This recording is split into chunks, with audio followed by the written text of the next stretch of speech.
teman-teman semua, perkenalkan saya Ju Profesor Pandami. Di sini saya akan membacakan presentasi dari kelompok saya, yaitu saham, nilai saham, dan obligasi. Kelompok saya beranggotakan Ju Profesor Pandami, yaitu saya sendiri, Hidayat, dan juga Sri Wahyuni. Pengertian saham. Menurut istilah di masyarakat, definisi saham sangat beragam sekali. Menurut Sabto 2031, saham adalah surat berharga yang merupakan instrumen bukti kepemilikan atau penyertaan dari individu atau institusi dalam suatu perusahaan. Sedangkan menurut istilah umumnya, saham merupakan bukti penyertaan modal dalam suatu kepemilikan saham perusahaan. Keuntungan yang diberikan saham. Yang pertama adalah capital gain. Capital gain adalah investor yang dalam investasinya mampu memilih saham yang bagus akan memperoleh keuntungan pendapatan dalam bentuk capital gain. Keuntungan ini diperoleh dari selisih harga jual saham yang lebih tinggi daripada harga beli saham. Jika harga saham naik cukup tinggi, investor akan memperoleh keuntungan sesuai dengan porsi saham yang dimilikinya. Keuntungan yang kedua adalah dividen. Dividen itu adalah investor saham yang cerdas akan memilih saham dari emiten yang mempunyai kinerja pendapatan bagus. Dengan begitu, mereka dapat mengharapkan pembagian dividen tunai dari emiten tersebut. Baik teman-teman, saya akan melanjutkan pembahasannya. Saham terbagi menjadi dua, yaitu satu saham biasa common stock. Jadi jenis saham ini akan mendapatkan keuntungan yang diperoleh perusahaan dalam bentuk dividen. Saat pembagian dividen, perusahaan harus memenuhi kriteria apabila kinerja keuangan perusahaan cukup bagus dan sudah mampu membayar kewajiban keuangan lainnya, seperti contoh beban-beban yang biasa dikeluarkan oleh perusahaan, listrik, air, dan lain-lain. Yang kedua adalah saham preferen atau preference stock. Jadi jenis saham ini mempunyai karakteristik berbeda dengan saham biasa. Berbedanya adalah pada saham preferen, dividen dibayar dalam bentuk jumlah atau nilai yang tetap.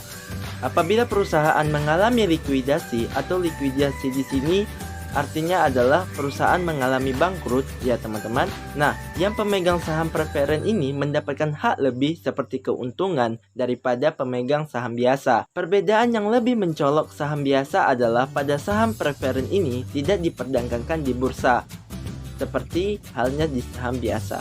Kita masuk aja ke nilai-nilai saham. A. Membawa jumlah saham. Maksudnya adalah nilai buku perusahaan harus sesuai dengan nilai buku saham. Nilai buku saham ini dihasilkan dari nilai aset yang tersisa setelah dikurangi dengan kewajiban perusahaan.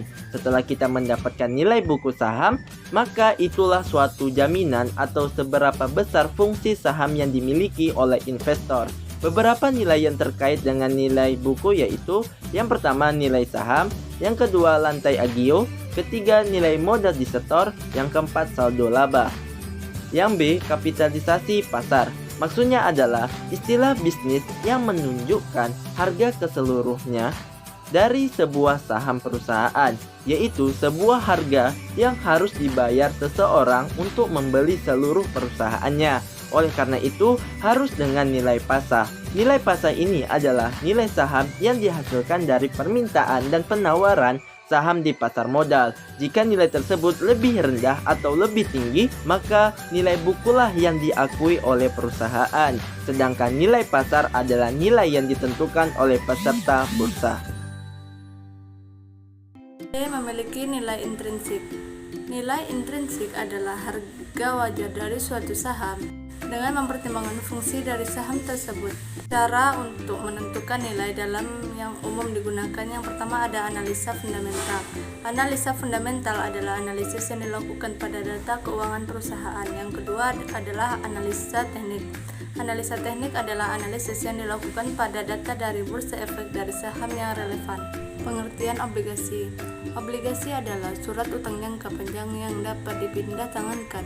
yang berisi janji dari pihak yang menerbitkan untuk membayar imbalan berupa bunga pada periode tertentu dan melunasi pokok utang pada waktu yang telah ditentukan kepada pihak pembeli obligasi tersebut, yaitu Bursa Efek Surabaya 2001.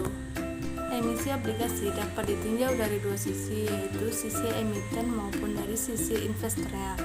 Dari sisi emitennya, emisi obligasi merupakan salah satu alternatif pendanaan yang relatif lebih murah dibandingkan dengan pinjaman atau kredit bank.